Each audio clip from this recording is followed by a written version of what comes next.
Radio Shanghai.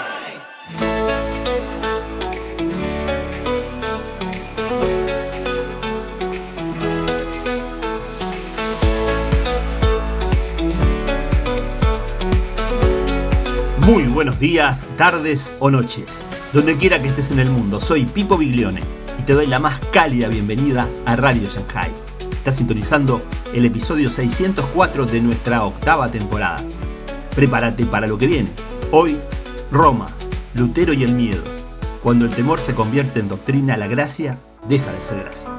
Edgar Pacheco desenmascara los errores, los silencios y los miedos que todavía esclavizan a muchos creyentes. Escúchalo y descubrí por qué la verdad nunca pide permiso. Toda la música que nos inspira es de Pipo y Banda Ya, podés escucharla y descargarla en el link en comentarios. Hoy, estreno del himno Mil lenguas para alabar de Charles Wesley. Si querés colaborar con nuestro trabajo, hacelo a través de Cafecito también en los comentarios. Así que ponete cómodo, subí el volumen y empezamos. Soli Deo Gloria. Cuando Lutero pega sus 95 tesis en la catedral de Wittenberg, las tesis afirman justamente que este asunto de la contrición total es muy difícil y deja abierta la puerta para que las personas se terminen haciendo tonterías, porque la gente nunca se siente del todo limpia. Y entonces, ¿qué pasa? Que la Iglesia Católica creó todo un sistema para limpiar supuestamente a las personas. Y las personas nunca se creen limpias. ¿Y qué pasa? Que no va a faltar una persona que se quiera rasgar las rodillas para tratar de alcanzar esa limpieza de su conciencia. Y otra se va a latillar la espalda. Y otra se va a crucificar. Y otra va a prender veladoras. Y otra va a hacer una manda. Y otra se va a colgar un yeso. Porque nunca se sienten limpios. Porque nunca les dicen en realidad de qué va la vaina con esos pecados subjetivos u de omisión. Y lo que hacen es que construyen sobre esa omisión, sobre la cual le jincan al pueblo la carga y la culpa. Y nunca se sienten tranquilos ni contentos, ¿no? Y entonces ellos le echan en cara la frase a Lutero que le decía a Melanchthon: peca y peca fuerte, pero cree más fuerte en la gracia de Dios, diciéndole: Lutero enseñaba a pecar. No, Lutero no enseñaba a pecar. Lo que Lutero estaba diciendo es: una vez que caigas, si vas a caer, cae, pero confía en la gracia de Dios que puede levantar. Y el asunto es que esto parece licencioso porque ellos están acostumbrados al temor, al miedo. Para ver, que los cristianos caen es verdad. Los cristianos caemos, pecamos. De hecho, esto creó un debate muy fuerte en el siglo III con el famoso caso de los Lapsi, de qué se podía hacer con los cristianos que pecaban.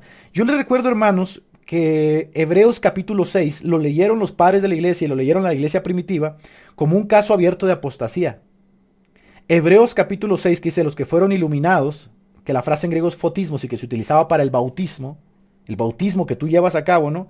Ese sacramento que nosotros creemos en la iglesia protestante.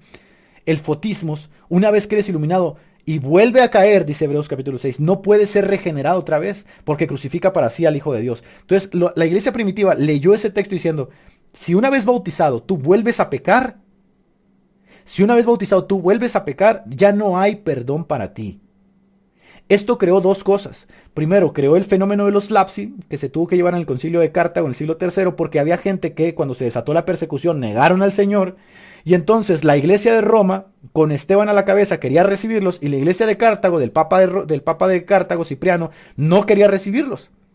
Porque la iglesia primitiva leía el texto de Hebreos 6 así: no se pueden recibir, esos cayeron. Por eso mucha gente atrasaba el bautismo hasta el día final, diciendo: yo no quiero pecar. Uno de ellos fue Constantino. Pero esto creó otra cosa. Debido justamente a esta interpretación que la iglesia tenía respecto al pasaje de Hebreos 6, es que no existía la confesión privada como la tiene la iglesia papista. La gente no confesaba pecados porque la gente tenía miedo a pecar, y si los confesaba es que habían perdido su salvación. Entonces, ¿qué pasaba? Que la confesión de pecados se hacía de forma comunitaria. La confesión auricular con la penitencia que se le ponía a la persona, ¿no? Cada pecado que cometes tiene que haber una reparación, etc. Esa vaina es de la Edad Media. Y esto creó todo un quilombo en la iglesia primitiva, bastante fuerte.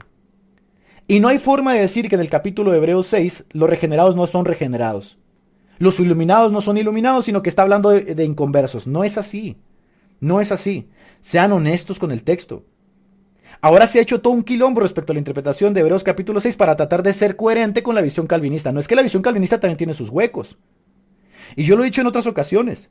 El calvinismo no es perfecto. Es fuerte, pero no es perfecto. Es robusto. Y contra Roma es muy fuerte. Porque se vende como todo un armazón. O sea, todo un armazón que tiene una muy buena estructura y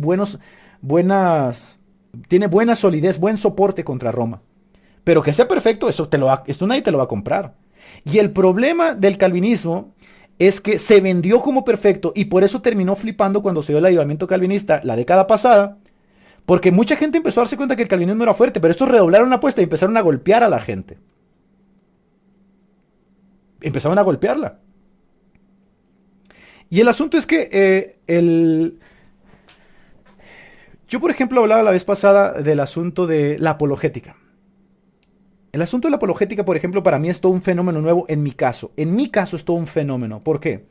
Yo no hacía apologética. Cuando yo empiezo a hacer apologética contra el papismo, yo me doy cuenta que dentro del arminianismo no ha habido una intención fuerte contra el papismo. Wesley no hizo apologética contra el papismo.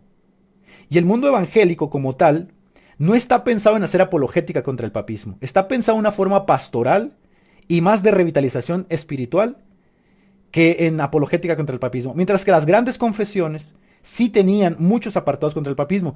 Y los más grandes apologistas que han vivido, para que le anotes ahí, ¿no? Para que le anotes. Los más grandes apologistas contra el papismo que han vivido, sí, efectivamente fueron calvinistas. Y estuvieron por lo menos del lado del mundo anglicano, el anglicanismo reformado. Ahí está John Dill. Es que estos tíos son unas eminencias. John Dill, que leyó todas las obras de los padres al derecho y al revés, y sacó su famoso libro, el Cómo tratar a los padres de la iglesia, donde despedaza terriblemente a Roma. Después tenemos a William Whitaker, que es llamado el martillo de los papistas. Whitaker, martillo de los papistas, dice que Belarmino tenía su foto literalmente en el escritorio. Admiraba a Whitaker, que se levantó cuando los jesuitas estaban en auge. Y Whitaker escribe uno de los tratados más potentes de la sola escritura, ¿no? Yo creo que no hay otro libro en la actualidad, y estamos hablando de la segunda generación después de los reformadores magisteriales. No hay otro libro, y me comprometo a sostener eso, no hay otro libro similar al de la disputación por las escrituras de William Whitaker. Es una cuestión impresionante, que por cierto lo vamos a tener en la editorial, ya está traducido, está diagramándose. Después tenemos a Martin Chepnis, llamado el segundo Lutero. Vean el trabajo que hacen ellos. Martin Chepnis, literalmente lo que hace es darle respuesta a todas y cada una de las cuestiones del Concilio de Trento. Se avienta como 7 u 8 tomos Martin Chepnis. Un capo eminente. Una cuestión impresionante.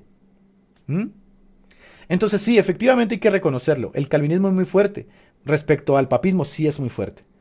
Pero volviendo al punto que estábamos tratando respecto a la interpretación que se le dio a Hebreos 6, sí, la iglesia primitiva le dio la interpretación de Hebreos 6 de que fotismos, bautismo, tenía que ver con la regeneración. Porque muchos padres de la iglesia creían en la regeneración bautismal. Francis Turretin es otro grande, ¿no? Entonces sí, hay que ser honestos, hay que ser honestos. El arminianismo no ha producido, no porque no quiera o no sé por qué no, sino porque no está en su matriz, quise hacerlo. El arminianismo no ha producido personajes del talante de un Whitaker, de un Yale, de un Edward Denny. La obra de Edward Denny, otro anglicano reformado llamado Papalismo, yo creo que es una de las obras más monumentales contra el papado. Específicamente contra la encíclica Pastora, no, ¿cuál era? Satis Cognitum. Una cuestión impresionante. El arminianismo no ha levantado de ese tamaño a un apologista, sí hay que decirlo. Y creo que en algún sentido, de alguna forma, el arminianismo, al compaginar en cierta medida con ciertos aspectos del catolicismo romano, se ve como en la necesidad de mantenerse al margen, pienso yo. Se mantiene al margen, ¿no? También es cierto que el evangelicalismo de alguna forma ha promovido por lo menos hasta hace unas décadas, se ha desatendido de la apologética, de la buena apologética. Porque la apologética que se llegó a hacer, desde mi punto de vista, en las décadas pasadas contra el catolicismo romano, era un tanto parca, era un tanto débil, porque también el catolicismo romano no estaba ofreciendo nada, ¿no? Hay que ser honestos en ello, hay que decirlo, ¿no? Ahora, a mí me encantaría ver a luteranos en la línea de Martin Chepnis, pero la realidad es que los luteranos, muchos de ellos se quieren besar con Roma, ¿no? Muchos de ellos se quieren besar con Roma. Otros de ellos como que se mantienen al margen, los llaman hermanos, todo bien. Entonces la apologética se ha ido diluyendo contra Roma, y las grandes confesiones de antaño que sí tronaron contra Roma, pues quedaron eso como confesiones. Ahora me escribió hace poco Bremer Bremer, ustedes saben que Bremer estuvo aquí en el canal, él escribió el libro Católico pero no romano. Me escribió hace poco porque va a sacar también un libro que es Fe Viva, se llama, ¿no? Que tiene que ver con la confesionalidad protestante española. Es decir, todos los reformadores españoles de habla española, de habla hispana, también hicieron su trabajo protestante. Porque es un error. Miren, yo andaba viendo la otra vez, ahora que se celebró la reforma, andaba viendo que un luterano por ahí decía, no, pero ustedes presumen a Lutero, pero ¿por qué lo presumen y no se comprometen? Tienes un gravísimo error. ¿Quién te dijo que la reforma es Lutero? ¿Quién te dijo a ti que la reforma es Lutero? Fueron reformas, señor, reformas protestantes. No reforma luterana protestante de Wittenberg en Alemania. Que hasta los más grandes historiadores que hoy trabajan en el asunto de la historia de la religión te van a decir que no existe tal cosa como una reforma. Fueron reformas. Que el nicho se haya quedado así como reforma y asociado a Lutero, eso es una cosa. Pero estrictamente fueron reformas, porque te lo dice Alistair McGrath. La reforma de Alemania no tuvo nada que ver con la reforma de Inglaterra. Nada que ver. Fueron reformas totalmente distintas. Ahora dicen que no usemos a Lutero porque es de ellos, ¿no? No, Lutero es un punto de inflexión en la vida de Occidente. Lutero no solamente es un personaje religioso, es un personaje que marca una pauta de inflexión, no solamente en el sentido económico, espiritual, religioso, social, de Occidente. A Lutero se le estudia en las universidades cuando estudias historia, cuando pasas de la Edad Media a la modernidad y los grandes cambios que surgieron justamente en la historia, ahí se va a estudiar a Lutero. O sea, Lutero no te pertenece. Esa barbaridad de que no puedes hablar de Lutero porque Lutero es nuestro y tú no quieres comprometerte con Lutero. Yo hablo de lo que se me... Esa vaina de que Lutero es nuestro y que ahora no lo puedes hablar. El luteranismo, en muchos sentidos, ni siquiera está asociado en algunos aspectos a Lutero. Porque Lutero y luteranismo serían otra vez dos cosas distintas. Muchas cosas que los luteranos creen hoy, quizá Lutero no las hubiera sostenido. Por eso hablar de luteranismo y Lutero son dos cosas distintas. El luteranismo es el desarrollo teológico que se da basado en las ideas de Lutero. Ve tú a preguntarle a los luteranos si son recepcionistas de Philip Melanchthon o siguen a Lutero, porque muchos siguen más a Melanchthon que a Lutero. Entonces, esta vaina de que Lutero es nuestro y que no hablen de Lutero porque ustedes son anabaptistas, pero qué rayos, nosotros podemos hablar de lo que nos venga en gana. Porque fueron reformas. Reformas.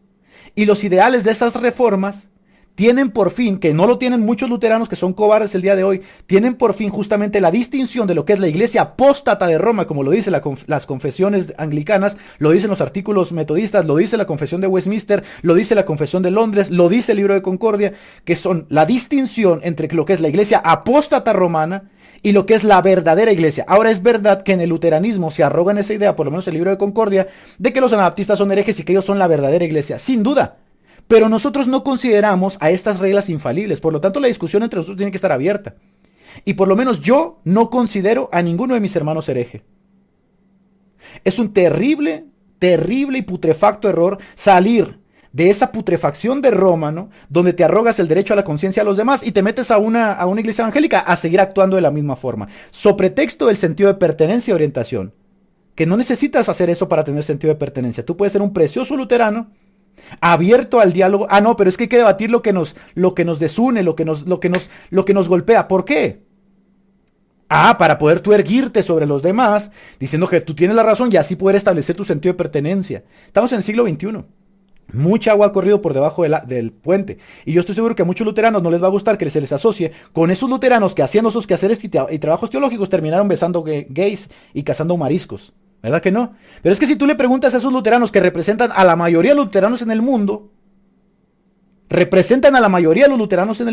ellos te van a decir, estamos siguiendo el trabajo teológico, magisterial que corresponde para terminar besando gays. Entonces déjense de venir acá con los cancheros, o cuando quieran, si quieren lo debatimos, Si quieren lo debatimos al toque si les da la nafta. Así, porque ahora se quieren hacer los dueños de Lutero. O sea, ellos son los dueños de Lutero, hazme tú el favor, ¿no? Ellos son los dueños de Lutero. Para empezar, Lutero decía, no usen mi nombre, ¿no? No usen mi nombre, decía Lutero. Y ya llamarse luterano como tal, no estaría en correspondencia con lo que el propio Lutero decía.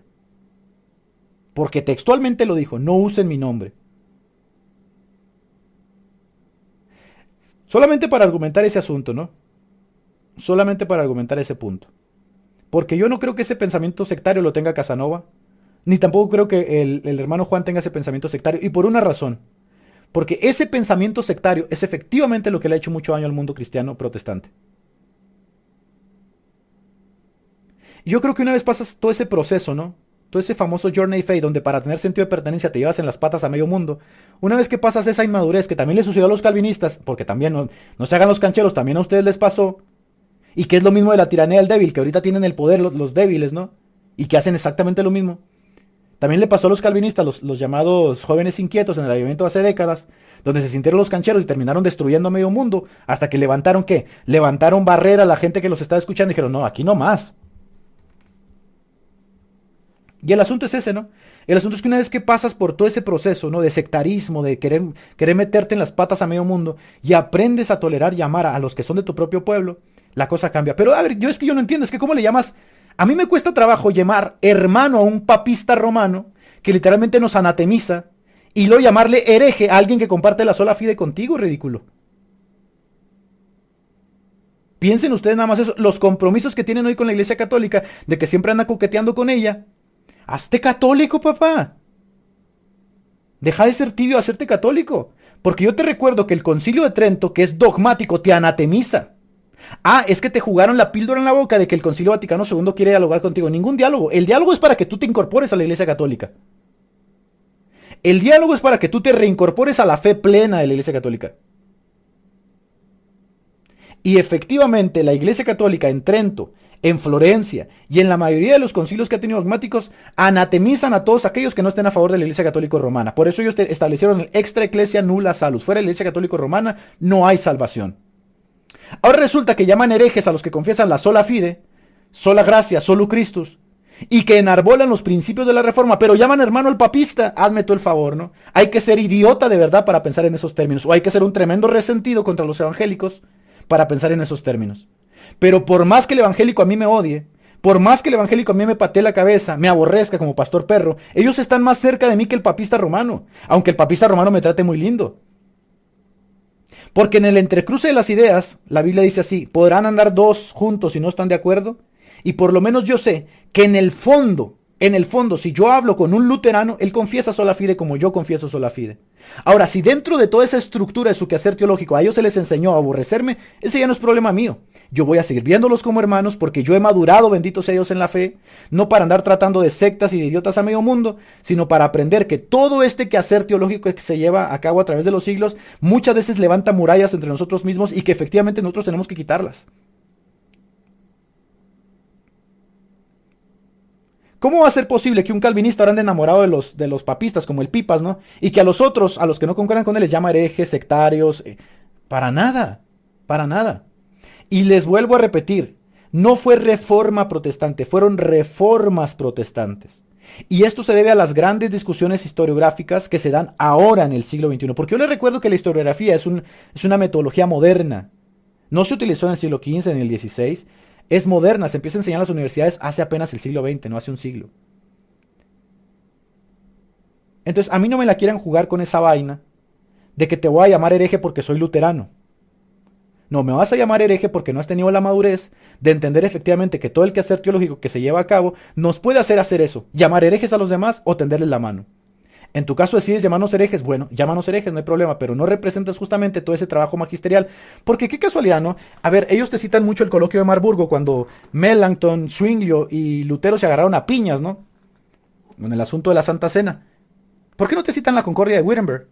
Donde Bucero, Melanchthon y Melanchthon, Lutero, Melanchthon y Bucero se agarraron a besos y llegaron al acuerdo de la unión sacramental. Ah, porque es mucho mejor dividirnos. Es mucho mejor dividirnos y atacarnos. Pero efectivamente en la Concordia de Wittenberg, lo que no se logró en el coloquio de Marburgo se logró en la Concordia de Wittenberg. Se tendieron la mano, Bucero terminó llorando literalmente. Bucero terminó llorando porque lo que se perseguía en ese quehacer teológico en última instancia era la unidad, no la destrucción.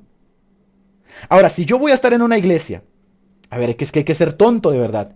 Si yo voy a estar en la iglesia metodista y en la disciplina de la iglesia metodista me dicen que yo llame hereje a luterano, yo me salgo de la iglesia metodista. ¿Cómo va a llamar hereje luterano y hermano al católico? Cuando compartimos el 80% de las cuestiones cardinales. Entonces maduren, por favor, maduren. Déjense de esas tonterías. Porque yo les recuerdo una cosa. Yo les quiero recordar una cosa. Ese viaje de fe, todos lo hemos tenido. Todos lo hemos tenido. Y a mí me parece un tanto irónico, ¿no? Que uno va haciendo el viaje de fe, uno sale del arminianismo, en donde te trataron bien, en donde aprendiste, en donde creciste, y luego brincas al calvinismo y ahora odias a los arminianos. ¿No deberías ser maduro? ¿No deberías tener un poquito de madurez? Y decir, ha sido un viaje de fe en el que he ido creciendo, he aprendido, he adquirido sabiduría. Y todas estas facciones del cristianismo, todas estas personas hermosas me han ayudado en mi proceso. ¿Ha sido mi caso? Yo amo a los pentecostales, ¿no? Yo considero que tiene errores, por supuesto, pues no soy pentecostal. Ahora estoy con los metodistas. No sé si en un futuro yo sea calvinista. Pero imagínense hacerme calvinista y ahora odiar a los metodistas porque dentro de mi ADN ahora consiste en odiar a los metodistas. ¡Qué tontería! Yo les recuerdo que a todos esos que ahora son luteranos no eran luteranos. Ellos no eran luteranos. Nada más no te olvides de esto. Tú no eras luterano. Tú vienes de unas de esas iglesias que te abrieron las puertas, que te tendieron la mano, que te abrazaron y que te amaron. Y en esa búsqueda por la verdad que el protestantismo te permite, con la actividad del uso de la conciencia y el objetivo de discriminar entre una cosa y otra, llegaste al luteranismo. ¿Ah? Para ahora llamar y tratar de herejes a los demás, por favor. Solamente eso, ¿no? Para reflexionar. A mí, ahora que he estado trabajando, dice por acá Rudy, que Dios me libre, ¿no? Dice, Dios te libre, dice. Ahora que he estado trabajando en la editorial con los libros, debo decirles que a mí sí me llama mucho la atención el calvinismo, hermanos. Sí me llama mucho la atención. Hay huecos argumentativos que no logro superar, pero creo que el trabajo teológico más fuerte y robusto está con ellos. Yo vengo de una iglesia metodista, a ver, voy a ser muy sincero con ello. Vengo de una iglesia metodista donde muchas de las cuestiones y preguntas que yo tengo no están resueltas. Cuando yo estudié en mi primer seminario en las Asambleas de Dios, el 80% de los libros que yo llevé eran bautistas, calvinistas. Cuando pasé a la iglesia metodista, los créditos son menos, porque el trabajo teológico es menos. Y hay muy buenos metodistas, ¿eh? Justo González es metodista, William Cray es metodista. A lo que me refiero con esto es, en mi área, ¿no? Que es la apologética contra el catolicismo romano, es muy poco el trabajo que, por ejemplo, mi iglesia hace. Cuando se dio el fenómeno de calvinistas contra arminianos en la década pasada con los jóvenes inquietos, surgió un movimiento fuertísimo arminiano, pero en Brasil. En Brasil empezaron a surgir muchísimos arminianos enfocados específicamente a dar respuestas al calvinismo. Se publicaron muchísimos libros en portugués. Por eso gran parte de la defensa del arminianismo contra el calvinismo, por lo menos de la última década, está en portugués. Si yo quiero buscar elementos para contrariar las doctrinas del catolicismo romano en español, no encuentro nada. ¿Cuál? A ver, menciónenme libros de esos. No hay. Casi todos son de habla inglesa que fueron traducidos y que traen una década de desfase. No hay. Y la mayoría de ellos son calvinistas. Es así. Tenemos que confesarlo. Hoy por hoy, uno de los grandes defensores de la fe evangélica contra el papismo romano es James White. Hay varios, pero James White es uno de los más militantes. Calvinista.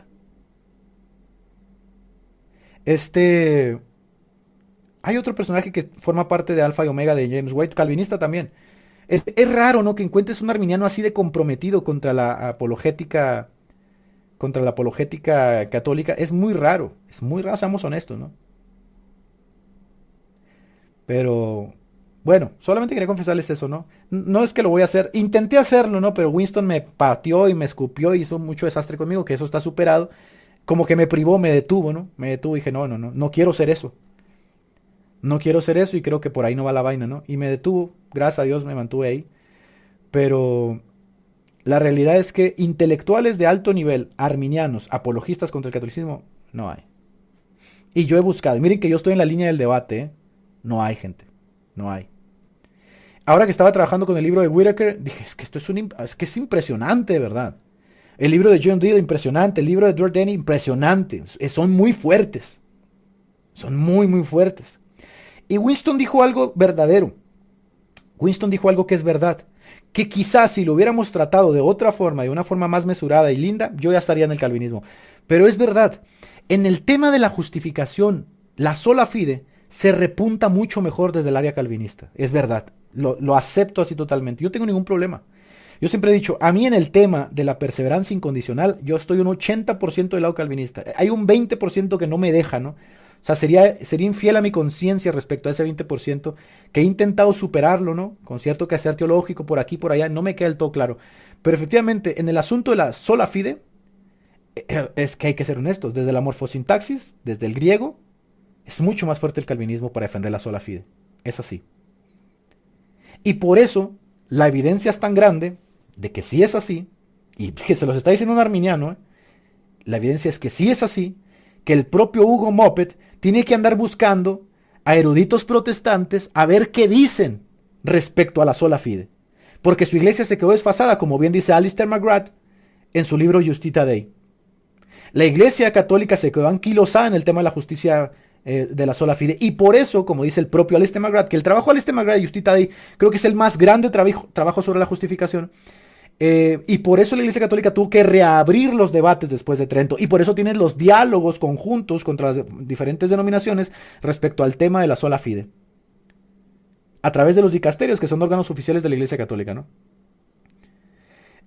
Hay tres razones por las cuales me cuesta hacerme calvinista. Primero, porque siento que hay un grueso del calvinismo que es muy recalcitrante, con el cual no quiero verme identificado. Hay un grueso del calvinismo que llevan el ismo a un nivel superlativo con el cual no quiero, no quiero tener nada que ver, ¿no? Esa es la realidad. O sea, no quiero tener nada que ver con ese grueso. Hay un grueso. No todos, ¿eh? Hay unos calvinistas muy lindos, pero creo que en el ADN, debido a esta supuesta ínfula de superioridad intelectual, sí terminan pisoteando a mucha gente y no lo veo bien, ¿no? Me cuesta trabajo eso. La segunda es que toda mi formación, toda mi vida pastoral ha sido arminiana. Y creo que pastoralmente, a mí, en lo personal, como siempre he trabajado con gente que no son eruditos, ni maestros, ni doctores, el arminianismo hace clic mucho mejor, por lo menos en las zonas en las que yo he trabajado, sí me ha demostrado eso, ¿no? Eso obviamente no es un argumento de peso, pero para mí lo es, ¿no? Aunque ya no soy pastor y soy más apologista, ese argumento, por lo menos ahí ya no tendría peso, ¿no? Ahí es uno menos. Y el tercero es que me parece que hay saltos muy, muy alocados, ¿no? Respecto a ciertos pasajes que se esfuerza muchísimo para hacer cascar el calvinismo. Si el calvinismo tuviera una diferencia y dijera, no somos perfectos y tenemos huecos argumentativos, quizá eso serviría para que hubiera el brinco. Pero no lo hacen, redoblan la apuesta. Redoblan la apuesta y venden un sistema perfecto, así tipo lo que hace Roma. Venden un sistema perfecto lleno de odas, lleno de utopías, y cuando uno llega a esos pasajes, uno dice, ¿qué hago aquí? Y ya no es un honesto. Ya no es un honesto y termina siendo ¿qué? Termina siendo batidero, forzando los pasajes, haciendo tonterías, justamente porque se vende esa propuesta, ¿no? Dice, en Brasil, los arminianos están a comer papistas y calvinistas. Los arminianos en Brasil son muy fuertes, efectivamente, y creo que Matthews es brasileño. Matthews es brasileño, ¿no? Sí, sí, sí, él es brasileño. De hecho, creo que él habla portugués, ¿no? Y de repente no sé si nos entiendas, Matthew. No sé si entiendas lo que decimos acá. Pero en diciembre, con el favor de Dios, mi querido Pablo, en diciembre salen tres. Sale El martillo de los papistas de William Whitaker, sale Disputaciones sobre los padres de la iglesia, John Deal, y sale Mentiras del papismo de tu servidor. Diciembre. Ya estamos. Denle en carrilla a Marlon. Marlon está trabajando en eso, ¿no?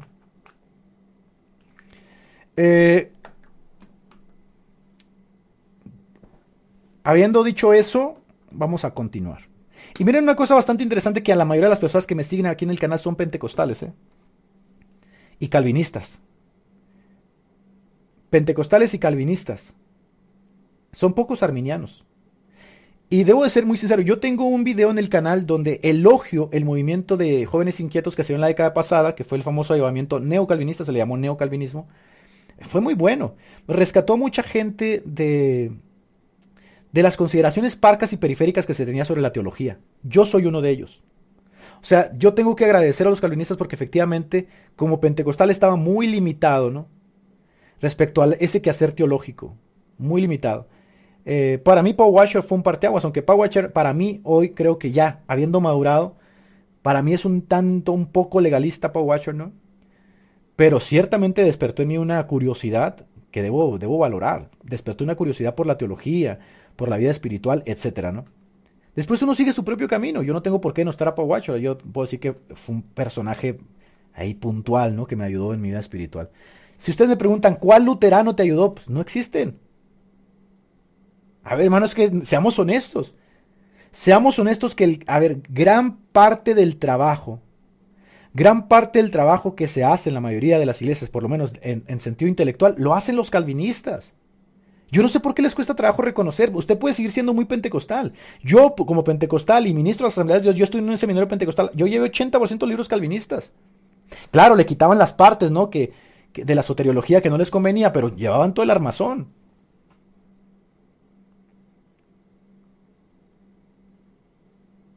Seamos honestos con ello. A ver, ¿cuál luterano en América tiene este realce y sus obras estén traducidas y estén al alcance de las personas? No, yo creo que MacArthur es la persona más conocida, que sus obras están en todas las librerías. Es un calvinista bautista, dispensacionalista, una cosa bien extraña ahí, ¿no? Pero un calvinista. Entonces, eso de querer denostar al calvinismo y verlo como el patito feo, jamás, ¿no? O sea, ellos han hecho un gran trabajo han hecho, ¿no? Ahora, gran parte del calvinismo es confesional y eso a mí me encanta, ¿no? Yo, por ejemplo, ahora que traje la confesión reformada, el principio de los tres principios de la reforma continental con pentecostalismo, salió el pastor perro ese, supuesto defensor de los pentecostales. Yo digo, es que es difícil porque están tan acostumbrados, ¿no? A tener líneas no tan rígidas que cuando se quiere estructurar un trabajo teológico les cuesta mucho trabajo. A los calvinistas no. A los calvinistas les gusta el estudio, seamos honestos. Les gusta el estudio, les gusta la teología, les gusta crecer. Y creo que esa es su pata, ¿no? En la cual cojean. Que les gusta tanto el compromiso con el estudio y se embeben tanto de la teología y de sus propias consideraciones que cuando ven a una persona que difiere de ellos lo quieren matar, ¿no? Se lo quieren acabar vivo. Eh, Acá está Mateo, él dice, soy do Brasil, uma menina monstruo e baleat. Bailat. Un arminiano de ellos es Bailat. Hay una gran barrera, ¿no? Entre ellos y nosotros porque los brasileños hablan portugués. Que cuando tú quieras llamar a toda esa gran compañía de países, ¿no? De lo que es Hispanoamérica, pero quieras incluir a Brasil, se le dice Iberoamérica. Iberoamérica. Si quieres incluir a todos los que hablan español, Hispanoamérica. Si quieres incluir a todos menos a Brasil, Latinoamérica, ¿no? ¿Qué opinas del provisionismo? Dice por acá Pablo. Opino que estoy a favor de los desarrollos teológicos, ¿no? Y estoy abierto a los debates respecto a ello. Pero me parece a mí que el provisionismo en sí mismo no es una construcción que abarque todas las necesidades de la cristiana. Es una construcción respecto a la soteriología, punto. Y de ahí en fuera, ¿qué sigue? Si hablamos del calvinismo, el calvinismo sí tiene toda una construcción respecto a la soteriología, las nimiedades, neumatología, eclesiología, etc. A menos que sea un provisionista que tome todo lo demás del calvinismo, menos en esa parte de la soteriología. Que es algo parecido a lo que suelen hacer en algunos sentidos los bautistas, ¿no? Los bautistas se flipan toda la confesión de Westminster y le cambian todas las partes, ¿no? Que no les gustan. ¿Qué quiere decir esto? Que en última instancia beben totalmente del calvinismo. ¿Ven lo que les digo? Se chutan el calvinismo. Pues chútatelo mejor bien. Y por eso les decía yo que a mí me costaría ser un mal calvinista. Yo no sería, por ejemplo, un calvinista bautista. Yo no podría hacer eso, porque para mí el calvinismo es confesional, ¿no? Y entonces para mí las grandes confesiones y los grandes movimientos fueron post-reforma, la primera generación de los reformados. La primera generación después de la reforma protestante para mí es lo más grueso, lo más potente que hay, ¿no? Tendría que ser reformado en tal, paido bautista como tal, confesional como tal, adherió a los principios de la reforma. Los bautistas para mí creo que son un intento excelente, ¿no? De trabajo respecto a cubrir las necesidades que se tienen, pero yo no podría ser un bautista, ¿no? Yo sería más, no sé, yo si fuera calvinista yo creo que le tiraría al anglicanismo reformado, un anglicano reformado o un presbiteriano, ¿no? Que creo que por mi formación como metodista, yo estaría mucho más cerca del anglicanismo reformado que el presbiterianismo. Pero aquí en Chihuahua, anglicanismo y esas vainas no existen. Aquí son 700 iglesias pentecostales y párale de contar, papá. Bueno, vamos a continuar, ¿les parece? Pero es una tristeza que no haya eso, porque eso demuestra justamente la gran necesidad que tiene el pueblo evangélico de conocer sus raíces. Y entonces, no quiero mencionar a mi amigo Carabajal porque yo le tengo aprecio, pero yo le dije un día, recuerdo hace mucho, porque yo le perdí la pista a Carabajal, él fue parte de eso, no dijo Can, y yo le dije un día, si vas a militar en el luteranismo, hazle un bien a la iglesia, hazle un bien al pueblo. Y creo que todavía debo tener el mensaje por ahí.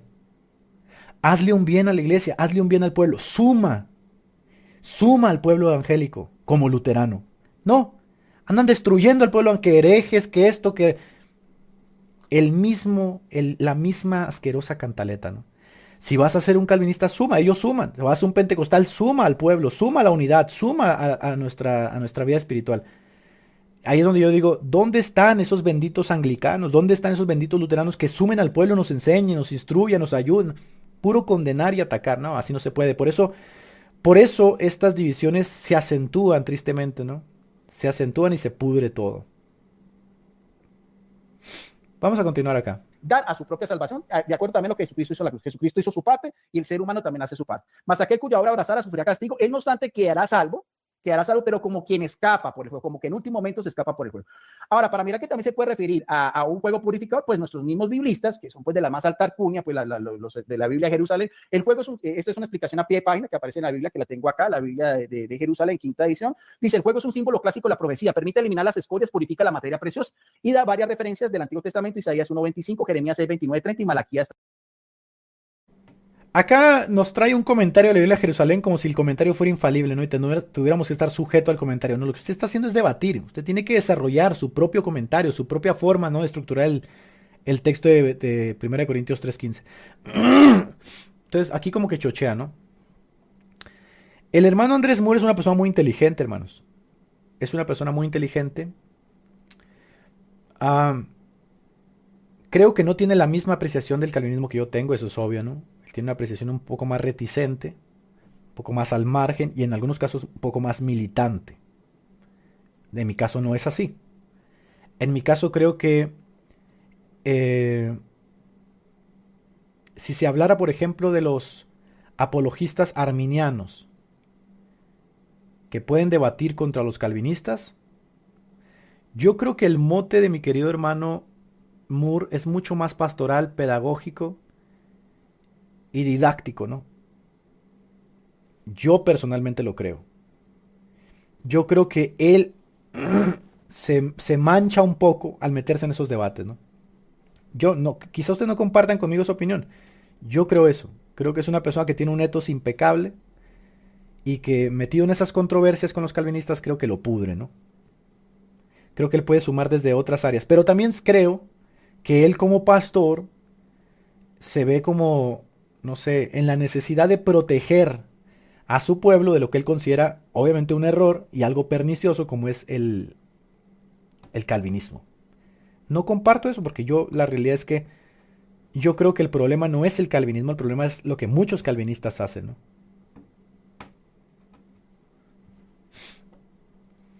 Dice por acá, tío, hágate luterano. Mira, a diferencia de lo que muchos creen, yo creo que el calvinismo es muy superior al luteranismo, teológicamente hablando. Creo que el luteranismo dejó muchas cosas inconclusas y el calvinismo la llevó hasta las últimas consecuencias en algunos casos, ¿eh?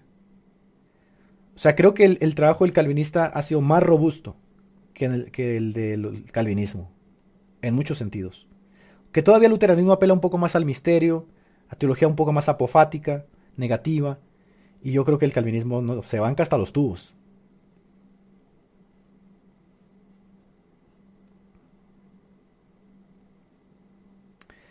Dice por aquí Valentín, el sinvergüenza de Plangienco, se hace el erudito con un católico imaginario. ¿Y qué te parece si subes tú y debates tú conmigo, Valentín? ¿Te gustaría? Así tú no eres imaginario, papá. Subes tú y acá te midas acá conmigo los tubos. Vamos a ver si es cierto que con presencia física sube. Sube tú y pon tu presencia aquí y debatimos el tema del purgatorio. ¿Te gustaría, Bocón? 3:23, 3, del 2 al 3. De esa es la que tiene, me llamó más la atención de Malaquías 3:2, donde dice, acordemos que también en las Biblias católicas los textos del Antiguo Testamento están de la Septuaginta, de la versión de los 70 en griego. ¿Quién podrá soportar el día de su venida? La misma relación directa, la parusía, aunque esto es para los judíos, ¿no? Que es la relación progresiva, pero se entiende que nos va a juzgar a Jesucristo. ¿Quién tendrá de pie cuando aparezca? Porque será como fuego de fundidor y legia de lavandero. Se sentará para fundir y purgar, la misma idea de purificación, a los hijos de Leví, y los acrisolará como el oro y la plata y será... No. A ver, nos trae como texto Malaquías capítulo 3, versículo 2. Yo tendría que checar el texto en la Septuaginta para saber cómo se está utilizando la palabra fuego ahí respecto a la purificación, porque no hay un símil, ni siquiera no hay una relación entre lo que dice 1 Corintios 3:15 y lo que dice Malaquías 3:2. Porque en 1 Corintios 3:15 se utiliza una fraseología muy específica, ¿sí? Pir autos dokimasei. Él tendría que probar que el fuego de 1 Corintios 3:15 similar al fuego de Malaquías capítulo 3 versículo 2. Pero se atraviesa la palabra dokimasei, que tiene que ver justamente con el ejercicio de la conciencia para discriminar entre algo objetivamente, ¿no? En Malaquías no está eso. Entonces, muy convenientemente hace lo que siempre han hecho los católicos. Buscan un texto aquí, buscan un texto acá, luego los juntan, hacen una mezcolanza y dicen, ahí está la exégesis. No, la exégesis no se hace así. La exégesis no se hace así. Porque, a ver, yo puedo ir a una Biblia... Y las Biblias en la parte de atrás están concordancias y simplemente busco la palabra fuego y busco todas las relaciones, ¿no?, que hay con esa palabra en el Nuevo Testamento. Bien, hágalo.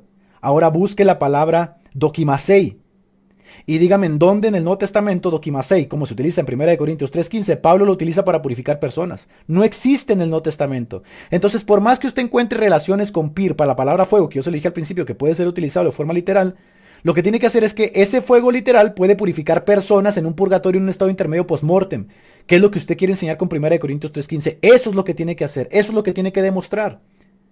Porque luego andar buscando palabras fuego en la concordancia y decir, mira, aquí está, no es suficiente. Lo que usted tiene que probar es que el texto que utiliza la Iglesia Católica en su catecismo, 1 Corintios 3:15, se puede utilizar para purificar personas. Eso. Quienes presentan a Yahvé oblaciones legítimas. Bueno, hay que aclarar que la tribu de Leví eran los que presentaban las ofrendas en el templo, que era la tribu sacerdotal, las diferentes ofrendas, el corbán y sobre todo en las diferentes fiestas religiosas. Entonces, o sea, aquí yo puedo mirar a ver, para un teólogo, un biblista católico, la referencia de 1 Corintios 3:15. Les cuento algo muy personal, algo que me sucedió a mí respecto al calvinismo. Muy personal, se los prometo. Yo siempre he tenido problemas con el asunto de la perseverancia incondicional. Y yo sé que hay arminianos, irónicamente, que creen en la perseverancia incondicional de los santos. Es decir, que los santos, independientemente de cualquier cosa, ellos han de perseverar incondicionalmente, que es el último de los puntos del acróstico del tulip, ¿no? Que por cierto, calvinismo no es tulip. O sea, calvinismo es mucho más robusto que el tulip. Y yo entiendo que muchos calvinistas están sujetos solamente al tulip y dicen, yo soy calvinista. Lo agarra un calvinista reformado confesional, adherió a ciertos principios de la reforma continental o de los catecismos, y va a decir, papá, tú no sabes nada del calvinismo, ¿no? Entonces, esa modita de ser calvinista por adherirse a la soteriología del tulip es eso. Una moda que pusieron en la palestra ahora que se dio en la última década el asunto de los jóvenes inquietos, que debería llevarlos a conocer más el calvinismo y adherirse a algunos de los principios de las confesiones reformadas. Bueno, el último punto del acróstico del tulip, que es la perseverancia incondicional, y la palabra es incondicional, obviamente yuxtapuesta a condicional, porque en el arminianismo wesleyano, y no necesariamente en el arminianismo clásico, porque Arminio era reformado, Arminio era calvinista, que es otra cosa que también no se dice. Arminio no era arminiano, Arminio era calvinista, ¿sí? No existía tal cosa como el arminianismo. Uno de los sucesores de Calvino, que va a ser Teodoro Beza, quizás se extralimitó en las suposiciones que tenían sobre la teología, y sí, Arminio se voló la cabeza ahí, ¿no? Pero Arminio era calvinista, no era arminiano. Sería un tanto, como Lutero no era luterano, Calvino no era calvinista. Esos son los desarrollos teológicos que se dan a la par del pensamiento de estas luminarias, ¿no? Bueno, el asunto es que en el último punto del acróstico se habla de la perseverancia incondicional, que está ligada, por supuesto, a todos los demás puntos del acróstico. O sea, usted no puede quitar un punto y decir, ahora yo soy calvinista de 4 puntos o amiraldiano. Esa vaina no existe. Esa vaina es no poder lidiar con el sistema. Usted es un mal calvinista que le puso el mote de mal calvinista, le puso amiraldiano o calvinista de 4 puntos. No existen calvinistas de 4 puntos. Cuando en la asamblea de Dort, que forma parte de los 3 principios de la unidad, el catecismo de Heidelberg, la confesión belga y los cánones de Dort, en la asamblea de Dordrecht se establecieron los principios soteriológicos estructurados como para que el día de mañana venga alguien y diga, yo no soy calvinista porque este no me gusta. Usted no es calvinista, usted es un mal calvinista. Usted es un mal calvinista. Ahora, que eso se puede hacer sin duda, pero va a ser un poco débil respecto a cómo usted sostiene eso a la luz de la historia, ¿no? Hay que decirlo, hay que tener honestidad. Y el último punto del acróstico del Tulip, que tiene que ver con la perseverancia incondicional, está ligado a la elección, está ligado por supuesto a la putrefacción inicial, está ligado por supuesto a la gracia irresistible. Todos están ligados de manera que desembocan en el último punto. Desembocan en el último punto. El santo ha de perseverar incondicionalmente, porque fue elegido incondicionalmente. ¿Ves? Hay calvinistas aquí que me quieren corregir que no, que la perseverancia no es incondicional. Por supuesto que es incondicional, porque la elección es incondicional. O sea, él ha de perseverar. Por eso cuando yo debatía, por ejemplo, con el Paisa, le preguntaba, ¿hay una posibilidad de que el regenerado no persevere? Por supuesto, no hay una posibilidad de que el regenerado no persevere. Él tiene que perseverar, porque ha sido elegido incondicionalmente, porque ha sido salvado incondicionalmente. Tiene que perseverar. Recuerden que yo en ese debate propuse el asunto de la contingencia, donde tiene que haber una elección de libre albedrío, donde el regenerado decide perseverar o decide no perseverar, que sería justamente la apostasía. Yo decido deliberadamente dejar de seguir a Jesucristo. En el calvinismo no existe tal cosa como dejar de seguir a Jesucristo. Pero bueno, quería comentarles eso. Cuando yo caí, que yo abandoné el cristianismo, bajo la visión de muchos yo había apostatado de la fe. Pero aquí hay un problema, incluso para los arminianos wesleyanos, ¿eh? Y aquí me hizo un poco de clic a mí el calvinismo. A mí. El asunto es que cuando yo apostaté, lo que ellos no saben es que dentro del pensamiento wesleyano, el apóstata no regresa nunca. El apóstata apostata y se acabó. Que sería lo contrario a salvos una vez, salvos para siempre, ¿no? La frase esa jocosa. Sería perdió una vez, perdió para siempre. Pero cuando yo regreso al cristianismo por obra del Señor, ¿no? Un acto milagroso del Señor, como que me hizo clic. Si realmente aquellos que son regenerados, aquellos que fueron llamados, eficazmente llamados, aquellos que fueron elegidos desde antes de la fundación del mundo, realmente pueden caer. Porque debo ser muy honesto, yo no estaba buscando regresar. Y eso se los puede confesar mi esposa. Yo estaba flipando, pero en el pecado hasta el tope, mi gente. Yo estaba pecando como los grandes. Yo peleaba con el Señor. Y entonces no había ningún tipo de disposición de mi corazón de regresar. Es más, yo estuve a punto de morir con el COVID. A mí me pusieron oxígeno y eso es un desastre. Y yo ya las contaba, ¿no? Y el asunto es que, y lo cuento en mi libro, ¿no? Un día de la nada,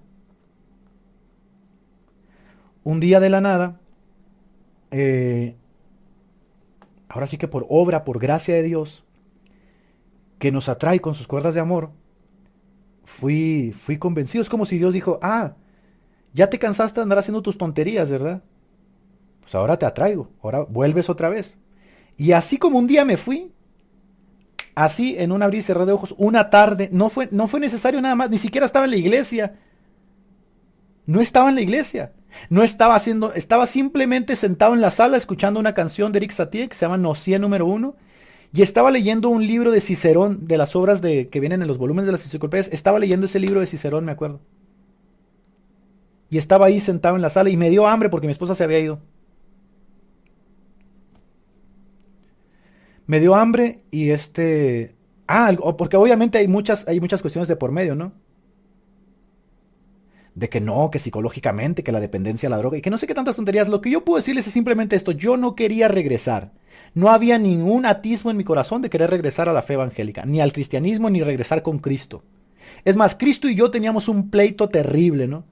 Porque toda esa etapa yo me propuse ser un mal cristiano. O sea, yo me di cuenta de algo cuando me fui al cristianismo. Me di cuenta de esto. Todos los elementos del cristianismo me tienen atravesado. Si respiro, respiro cristianismo. Si hablo, hablo cristianismo. Si hago, necesito arrancarme esa imagen, dije yo. Así que le declaré la guerra a Jesús.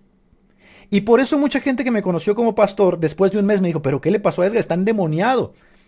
Me propuse así tal cual, arrancarme a Jesús del alma.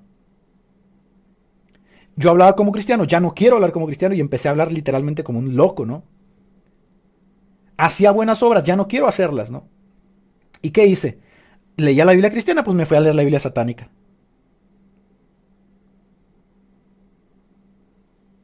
Y el asunto es que estaba yo esa tarde, ¿no? Recuerdo que estaba esa tarde. Yo tenía ya 2, 3 años, creo, fuera del cristianismo. Mi esposa estaba muy lastimada, ciertamente lastimé mucho mi matrimonio, aunque entendía el valor de la religión socialmente y siempre le propuse a mi esposa no sacar a los niños de la religión, mantuve como reticencia respecto a lo que se les enseña a los niños, ¿no? En la iglesia. Y se había ido mi esposa a trabajar, no sé, a correr, no sé qué rollo se fue a hacer, y me dio hambre. Y me levanté. Me fui a la cocina y dije, me voy a preparar algo ahí, ¿no? Me voy a preparar algo en la cocina. Y cuando agarré el sartén sentí. Y cuando yo hablo de los sentimientos, quizá mucha gente me critica porque no entiende realmente, ¿no? El valor de los sentimientos en la religión. No hablo del emocionalismo ni el sentimentalismo, ¿no? Que es una exacerbación insana de lo que puede llegar a ser justamente los sentimientos en la persona. Me agarré de la cocina y sentí la presencia del Señor. Pero es que yo no sé si te ha pasado eso, hermano. O sea, en ocasiones nos acostumbramos tanto a letos de la iglesia evangélica que confundimos lo que es la presencia del Señor. O sea, yo llego a la iglesia, escucho una canción y digo, está la presencia del Señor. No, estás en un momento muy lindo, una atmósfera muy linda que se creó ahí. Yo sentí la presencia del Señor y me dio miedo. Y yo supe que el Señor estaba ahí. Yo sabía que el Señor estaba en mi casa. Yo tenía 3 años que no hablaba con el Señor. Yo lo maldecía, me peleaba. 3 años tenía. Y no hay, a ver, no hay persona, ahí no está Leonardo me stalkeó todas las tonterías que yo decía en Facebook, ¿no? 3 años sin orar, 3 años sin leer la Biblia, 3 años en el pecado más terrible, ¿no? En las drogas, en el alcohol, haciendo un desastre con mi vida. Y yo supe que estaba el Señor ahí. Llegó el Señor ahí. Y en cuanto yo supe y sentí, obviamente vino toda la reminiscencia de lo que yo había vivido. Yo sabía que era el Señor. O sea, había una convicción interna de que era el Señor. No era ningún, que luego dice por ahí la loca esa de la TEA que yo tenía síndrome de abstinencia y toda esa vaina, ¿no? Síndrome de abstinencia es cuando dejas de meterte tonterías, ¿no? Yo no necesitaba, yo me salía así y me metía lo que me quedaba mi regalada gana, ¿no? Yo sabía que el Señor había llegado ahí. Pero a la par de que yo sabía que el Señor había llegado ahí, también sentí la influencia, no sé, no sé si del diablo o de mí mismo, que era, salte de la casa, vete, salte, vete de la casa. Como si alguien me dijera, es el Señor, lárgate porque si no aquí vas a valer chorizo, ¿no? Vete, córrele. Y también sentía la preciosa mano del Señor. Como diciendo, ya hombre, ya levántate estas tonterías que andas haciendo. Y obviamente me dieron ganas de llorar, era la presencia del Señor, me dieron ganas de llorar, pero obviamente mi ego, destruido totalmente, de cómo me va a vencer, así como Juliano el apóstata, ¿no? Que agitó el dedo, ¿no? En medio de la batalla y dijo, tú venciste, Nazareno. Yo no quería decir eso, tú no me vas a vencer. Para que ustedes se den cuenta de que más allá de los aspectos soteriológicos está la persona y Dios individualiza su amor con la persona. Dios individualiza su amor con cada uno de nosotros. No necesito ninguna referencia para que Dios trate conmigo, porque yo soy y he sido recibido como hijo en pleno derecho como cualquier otra persona que ha confesado el nombre del Señor Jesús. Por lo tanto, Dios no se avergüenza de llamarme y tenerme por hijo, porque Jesús no se avergüenza de tenerme por hermano. 3 años habían pasado. Y sentí exclusivamente eso, lo sentí en esa, y empecé a sentir ganas de llorar. Y dije, no, Señor. Imaginen nada más usted eso, si soy amado por el Señor, como han sido amados muchos a través de los siglos. Más allá de las instituciones religiosas, más allá que metodismo, que luteranismo, que calvinismo, hubo un momento de mi vida donde yo estuve justamente bajo los pies y la mano del Señor y yo sentí el amor de Dios. A ver, Jesucristo estaba en todo su derecho de aplastarme, no era un blasfemo. Aplastarme, acribillarme, destruirme, quitarme su protección. Muchas veces andó entre los narcos tocando y haciendo tonterías, tirando balazos, haciendo tontería y media, ¿no? Que ni siquiera puedo contar aquí. Él pudo haber simplemente quitado su mano. Lárgate, destruye, nunca fuiste mío. No, Eli, nunca cometí adulterio, ¿no? Nunca. Nunca le fui infiel a mi esposa, jamás. Ni una sola vez. Pero sí hice muchas cosas muy, muy estúpidas, ¿no? Que me avergüenzo muchísimo y ni siquiera las puedo decir, ¿no? Hice muchas tonterías. Y el asunto es que, bueno, ya para concluir, ¿no? Y ahorita va a subir Rafa con nosotros. El asunto es este. Dios pudo haberme mostrado, tú no eres de los míos, y justamente pudo haberme juzgado con justa razón y justo juicio diciendo, nunca lo fuiste. Simplemente estuviste engañado, simplemente jugaste con la religión, tuviste los sentimientos religiosos de los que habla Calvino en Sustitutos, y ciertamente no eres de los míos, nunca fuiste de los míos. ¿Sabes qué pasa? Les voy a contar otra cosa. Tengo un buen amigo que quizá está viendo este video. Cuando yo me fui al mundo, él se fue al mundo junto conmigo. Y él se convirtió en narcotraficante. Hizo muchas tonterías que ustedes ya se han de imaginar, ¿no?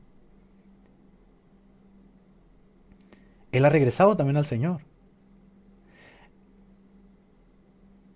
Bueno, el asunto es este. Estando ahí en la cocina, yo recuerdo mucho que un texto retumbó en mi corazón, en mi conciencia, en mi mente, y era este pasaje, ¿no? Se lo comenté en cuanto salí de toda esa etapa, se lo comenté a uno de mis mejores amigos, y el texto era este: bienaventurados los de limpio corazón, porque ellos verán a Dios. Y así, una otra vez, una otra vez, una otra vez: bienaventurados los de limpio corazón, porque ellos verán a Dios. Bienaventurados los de limpio corazón, porque ellos verán a Dios. No, hermano, yo no pude, ¿no? O sea, yo me solté llorando terriblemente. Confesé mis culpas ahí en la cocina, ni siquiera ante esos católicos que tienes que ir con el cura, qué pecado mortal, ni que ustedes no saben realmente lo que es tener una relación con el Señor, ¿no? Me tiré en el suelo, empecé a llorar, le pedí perdón, y como Juliano el apóstata rebelde le dije, has vencido, me venciste, ¿no? Y cuando mi esposa llegó ese día en la tarde, ella pudo dar testimonio. El Edgar que había dejado ya no existía. Mis pecados habían sido borrados, mi conciencia había sido limpiada. Sentía una terrible resaca de todo el mal que había hecho, sentía una compunción en el corazón, en el espíritu, sentía como si me hubieran quitado una venda, sentía como si hubiera amanecido después de una borrachera y ¿qué rayos pasó? Como si hubiera pasado un terremoto, ¿no? Sentía que se me habían quitado, como Nabucodonosor, así tal cual como Nabucodonosor, así me sentí, ¿no? Que se me cayeron las plumas, las escamas y dije, Señor, ¿qué hice? ¿No? ¿Qué rayos hice? Sentí nuevamente el Espíritu Santo, sentí su dulce presencia embargándome. Ni siquiera tenía una alabanza, tenía una canción de Eric Satie que se convirtió en mi himno favorito, ¿no? Porque me trae los recuerdos de cómo el Señor me rescató. Ahí es donde yo dije, aquí para mí hace clic el asunto de que, como vulgarmente se dice, la salvación no se pierde, ¿no? Como que hizo clic. O sea, Dios a los suyos, a los que le pertenecen, los atrae nuevamente, no los deja perderse, aunque es paradójico. Porque intuitivamente y fenomenológicamente yo interactúo con lo que tengo enfrente, ciertamente, aunque es paradójico, y Dios conoce a los suyos, ese fue el testimonio más grande de siempre fuiste mío, ¿no?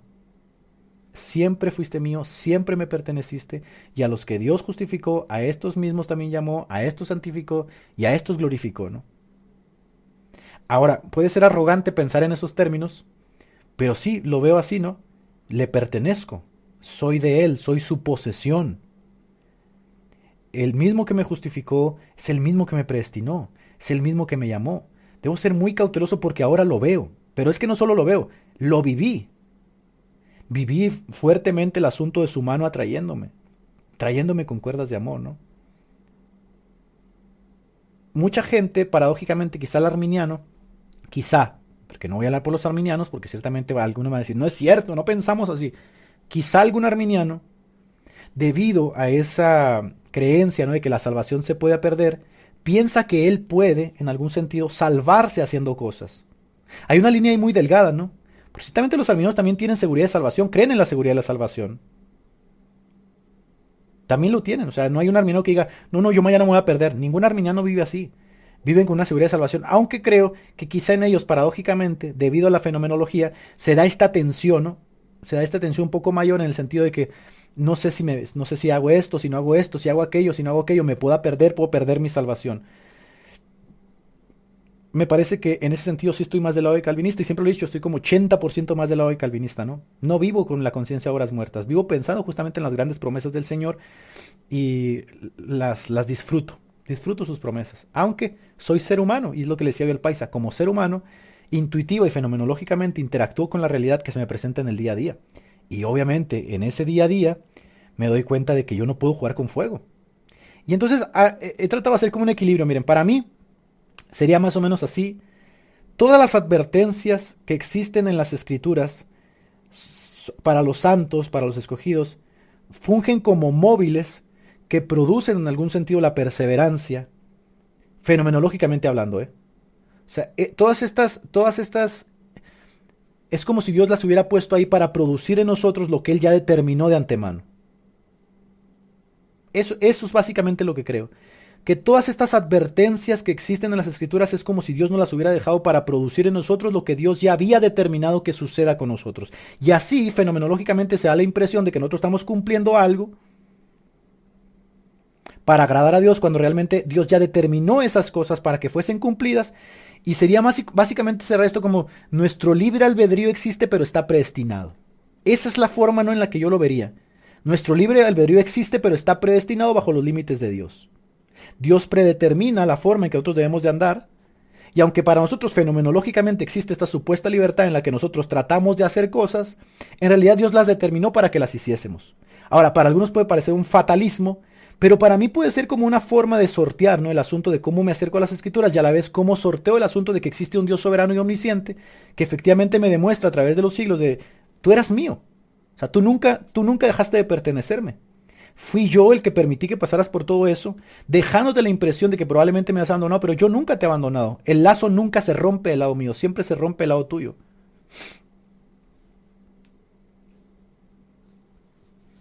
Bueno, eso fue parte del debate que tuve con el paisa, ¿no? El asunto eh, del libre albedrío es un buen debate. Bueno, discúlpeme que ya no pude seguir, hermano, siempre sucede esto, ¿no? Por acá quería entrar Rafa, voy a mandarle el link, no sé si todavía esté por ahí. Él dice que quería comentar algo aquí interesante en el canal, ¿no? Rafa, si andas por ahí, vamos a ver, si andas por ahí, te paso el link por si quieres subir.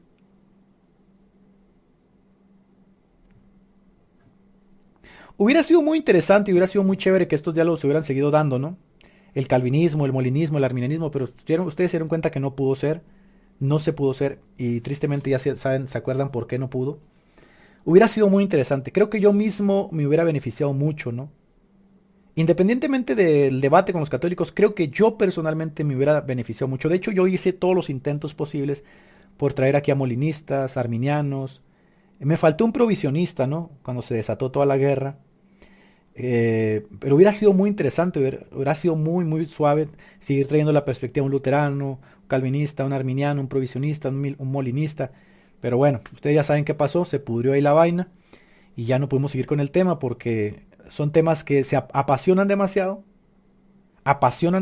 y se brincan las trancas. Por eso les dije la vez pasada que a mí no me gustaría ser así, ¿no? O sea, ¿qué más da?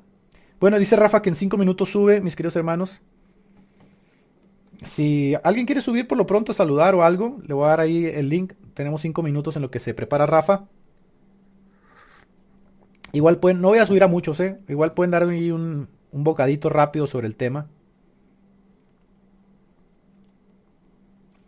Por acá está el cura Juan. Igual si el cura Juan quiere subir y decirnos cuál es la perspectiva luterana respecto a la predestinación, sería interesante, ¿no? Cura Juan, suba un ratito, ¿no? Usted que tiene una cámara bien fachera.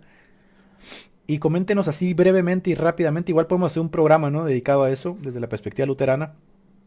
¿Cuál sería la postura, ¿no?, respecto a esto de los luteranos? Eso sería interesante, ¿no?, saberlo. Por acá subió Alberto. Alberto, ¿cómo estás? ¿Cómo estás, Edgar? Bien, bien, todo Bendiciones. bien. ¿Tú qué cuentas? ¿Cómo andas? Bien, bien, bien. Acabo de subir del volumen. Ahí creo que te escucho mejor. Estoy por Oh, el teléfono. oye, mete Ah, un bocadito así rápido sobre el sí, sí. asunto. No, hermano, quería comentar nada más ese vos hiciste un live cuando reaccionaste al debate de Moro y, ¿cómo se llama? Sherlock, el calvinismo. Yo vi esa reacción de completo y hermano, Dios te usó ahí para hacerme entender mejor el calvinismo, de cómo funciona la tensión de las advertencias en cuanto digamos, a la apostasía, porque Dios advierte de la apostasía, pero cómo eso lo resuelve un calvinista, porque el calvinista dice, yo estoy seguro en Cristo. Incluso la pregunta que le hiciste ahí al paisa, a tu paisa, ¿verdad? ¿Vos crees que te vas a apostatar? Y te dijo que no, pero yo creo que justamente Dios utiliza los móviles, son un instrumento para que el escogido pueda hacer caso de esas advertencias y perseverar hasta el fin y llegue realmente a lo que Dios ha predeterminado para sus ovejas. Entonces, ahí es como que se me abrió un poco más la mente respecto al calvinismo, respecto a esa tensión que hay, ¿verdad? Porque sí, yo reconozco, yo como calvinista reconozco que hay una tensión. También yo como calvinista, yo como que quien creo en la perseverancia de los santos, creo que sí. Yo estoy seguro mientras persevero. Mi óptica, como decir, no es, desde mi fenomenología, yo estoy seguro en Cristo mientras persevero yo, porque yo no puedo ir al cielo y ver mi nombre escrito ahí, no puedo entrar dentro mío y ver mi sello del Espíritu Santo. La única forma desde mi fenomenología de estar seguro como calvinista es mi perseverancia. Entonces, si yo me aparto, yo no tengo seguridad. Puede que yo sea escogido, pero yo no puedo decir, no, yo soy calvinista, pero algún día voy a volver. Eso es fatalismo. Yo creo que ahí está la línea final entre el fatalismo y el calvinista que cree en la perseverancia de los santos. Porque si un calvinista dice, no, yo no me voy a perder, yo estoy seguro, ¿quién es soberbia? Porque vos no podés ver tu nombre en el cielo. Ahora, ahí tenés que oír justamente las advertencias de Hebreos que te dice, aquellos que apostataron, cuidado con la apostasía, hermanos, y justamente tomamos el libro de Hebreo y atesoramos, ¿verdad? Entonces, eso es el bocadito que quería meter, ¿verdad? No sé si... Gracias, Alberto. No, excelente, excelente en lo que sube Rafa. Gracias, Alberto, por esa participación, ¿no? Como calvinista. Te mando un abrazo, bro. Abrazo, bendiciones. Bueno, ahí está, ¿no? Ahí está Alberto, él es calvinista. Acá tengo a Diego. Diego, ¿cómo estás? Hola Edgar, ¿me escuchas? Sí, todo bien. Cuéntame. Bien, no, pues en el tema de la predestinación, pues yo no estoy a favor de todos los puntos de Calvino, pero en el tema de la soteriología sí me inclino un poco más. Creo que el problema es que como que el calvinista se siente, bueno, no todos, se siente que por ser calvinista es más espiritual que un arminiano o viceversa. Sí, creo que ese es el punto que hemos tenido y no lo vemos es como temas ¿Tú piensas que que en términos realmente generales, o sea, tú piensas que en términos generales, quizá el calvinista deja como esa percepción, ¿no? De sí, soy más intelectual y los demás más están espiritual, como más... espiritual, sí. Pero eso sería, Aplica el o sea, espiritualismo. ¿tú lo percibes de forma general o personas así, ciertas personas? Ciertas personas, sí, o sea, es que a veces piensan que se sienten como representantes entonces, o se sienten representantes del del Pentecostalismo. calvinismo, arminianismo, sí, y no, simplemente son posturas en las cuales la palabra ahí da como esa diversidad, ¿sí? Por lo menos en los temas de que cuando, de los eventos futuros, ¿cómo es que se llama? El tema de Escatología. escatología, es lo mismo. Entonces, si tú no eres de una postura A, B o C, entonces eres como más ignorante en el tema y eso creo que es el error más grande. A todos nos ha pasado. Yo, cuando inicié yo llevo 8 años en el cristianismo, iniciaba también con eso, ¿sí? Que como que tenía esas dudas de qué pasa si un hermano no cree en eso. ¿No? Entonces yo creo que la misma palabra nos dice que hay temas que uno espera que el Espíritu Santo le revele, porque puede ser que uno esté equivocado o la otra persona que tiene su postura esté equivocado, pero uno tiene que también ser sabio en qué luchar y qué no luchar, ¿sí? Entonces creo que ese es el punto, Edgar. Excelente, mi querido Diego. Felicitaciones por tu prueba. Gracias por la aportación y por el bocadito, mi querido Diego. Te mando un abrazo. Bendiciones desde Colombia, Edgar. Te esperamos. Gracias. Hasta Colombia. Un abrazo a Colombia.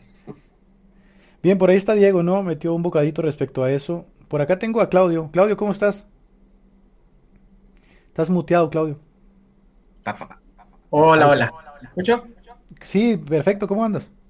Bien, bien, aquí. Siempre me meto a tus lives a aportar en los comentarios alguna Oye, cosita por ahí. ¿tú eres calvinista reformado? ¿Eres bautista particular? ¿Eres qué vaina Soy eres? particular. Soy calvinista en soteriología pero también apegado a una doctrina del pacto, que es la doctrina de los bautistas de 1689. Pero sin paidobautismo, ¿verdad? No, no creo en el paido. Ok. De lo Por que lo tanto, estamos... algunos algo- calvinistas profesionales van a decir que no soy calvinista, pero en realidad Sí. a mí no me gusta pelear por títulos. Si no creen que soy calvinista, me da lo mismo. Que ese debate es muy de ustedes, ¿no? De si es reformado o no es reformado, que esto, que aquello, pero bueno. De lo que estamos platicando, ¿qué piensas de eso? ¿Qué piensas respecto a dos cosas? Primero, que hay gente que dice que hay una suerte de percepción, ¿no? Que dan los calvinistas en cuanto a que quizá más intelectuales, más espirituales, que crea una suerte de reticencia. Quizá es una percepción subjetiva, ¿no? Y no es verdad. Y lo segundo, en cuanto al asunto de la tensión, y ya subió acá Rafa, entonces sé breve, el asunto de la tensión entre la perseverancia condicional, incondicional, la elección, etcétera. Si puedes ahí un bocadito ahí breve. Mira, con respecto a la percepción, yo creo que es cierta en ciertos aspectos. A mí también me pasa lo mismo, por ejemplo, cuando algunos hermanos, algunos interlocutores sacan, no, que el académico cuánto, que no, que en la academia no se discute eso. Entonces, eso da cae mal cuando alguien tiene esa actitud. Y si uno que es calvinista tiene esa actitud, obviamente va a caer mal también. O sea, yo la comprendo completamente. Ahora, yo creo que hay que ser honestos y partir desde la base de que todos creemos que nuestras posiciones son las verdaderas y Claro. que el otro está equivocado. Yo creo que partiendo desde esa base podemos tener una discusión más honesta.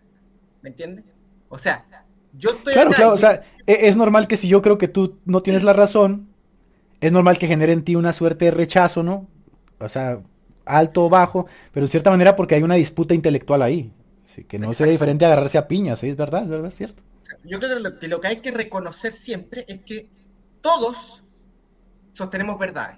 O sea, sostenemos cosas que creemos que son verdad y creemos que aquellos que no piensan como nosotros están equivocados. Ahora, ¿dónde está? Yo creo el problema es cómo enfrentamos la diferencia. La actitud, claro que puede cambiar. Por ejemplo, yo puedo pensar, yo creo que tú estás equivocado, pero discutamos. Yo te escucho, tú me escuchas, nos damos argumentos en contra, a favor. Posiblemente algo que tú digas me va a convencer a mí, posiblemente algo que yo diga te va a alimentar a ti. Listo. Todos salimos alimentados, todos salimos conociendo las posiciones de cada uno, pero yo creo que nadie puede decir acá, nadie, que él cree que él no está, quizá no tiene la razón, pero tú tampoco. No sé, es como raro, ¿no? Si yo entro a debatir un tema es porque yo Es estoy porque seguro creo que tengo la razón, exactamente, sí, sí, sí, sí. yo creo que el otro está equivocado. Entonces yo creo que hay que partir siendo honestos desde el principio. La actitud puede caer mal, pero de base todos somos iguales.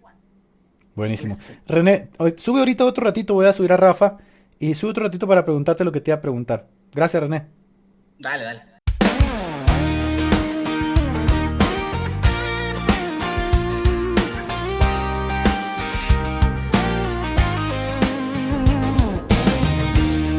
Mil lenguas para alabar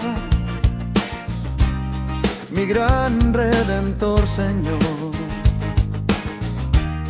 las glorias de su majestad, los triunfos de su amor. Jesús, el nombre que da paz, rompe la esclavitud. Su amor, su gracia y su poder disipan la inquietud. Mi gran maestro y mi Dios, ayúdame a cantar, a esparcir por doquier el honor de tu nombre sin par. Él rompe el poder del mal, del pecado y su prisión. La sangre de Jesús limpió mi alma del turbión.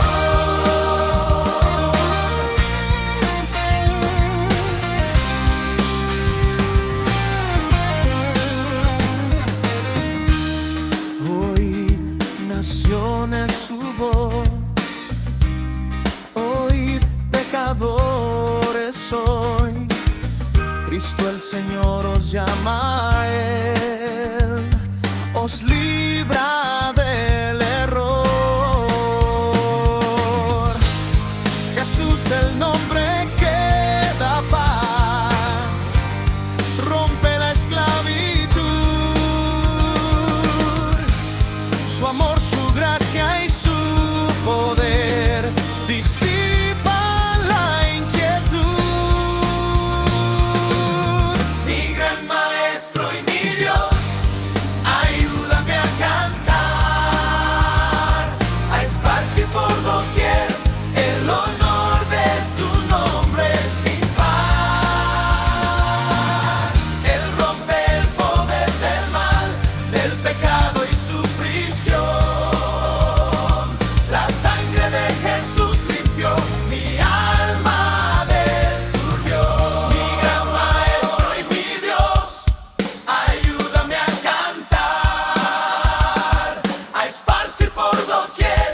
Gracias por acompañarnos en este episodio de Radio Shanghai. Tu apoyo nos ayuda a seguir conectando el mundo de hoy con los principios eternos. Por eso, te pedimos que te suscribas, nos dejes tu like para que más personas descubran este mensaje. No olvides seguirnos en Facebook, Instagram y Telegram para estar al tanto de todo. Te esperamos, Dios mediante, en nuestro próximo episodio. Que Dios te bendiga.